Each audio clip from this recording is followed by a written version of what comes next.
Bonjour à tous. Que s'est-il passé mercredi à Dole? Importante opération de la police appuyée par le RAID, venu spécialement de Lyon.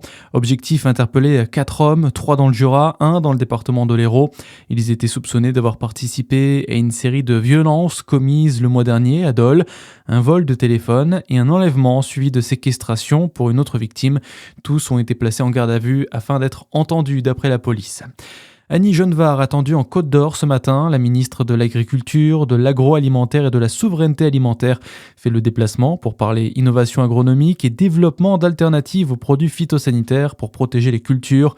Elle doit se rendre au centre expérimental de l'INRAE de Bretonnière. La ministre échangera avec les chercheurs aussi.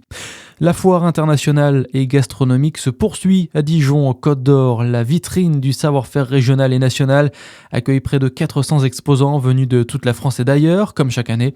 Et pour cette 95e édition, toujours plus de dégustations, de démonstrations culinaires et découvertes artisanales au programme.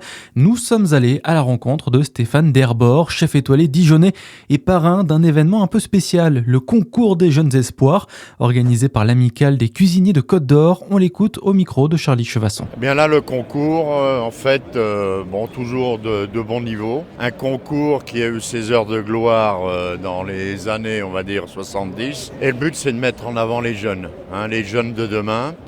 Et ça, en soi, c'est déjà ce qui nous importe dans notre profession. C'est de voir des jeunes et d'exprimer leur talent. Et de rappeler que c'est toujours aussi un devoir de mémoire. Mais il y a toujours de leur part cette volonté, en tout cas, de s'exprimer au travers de leur métier. Gardons l'espoir.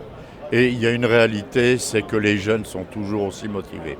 L'ensemble de la foire gastronomique à découvrir jusqu'au 11 novembre. Dans l'actualité aussi, on en sait un peu plus sur le profil du suspect de l'île d'Oléron. Le procureur de La Rochelle a fait le point hier sur l'homme accusé d'avoir volontairement fauché 5 personnes mercredi. Il a écarté la thèse d'un attentat terroriste et selon les éléments de l'enquête, le conducteur âgé de 35 ans avait son discernement altéré au moment des faits mais pas aboli. Le trentenaire a aussi déclaré entendre des bruits bizarres dans sa tête. Il devrait être mis en examen pour tentative d'assassinat.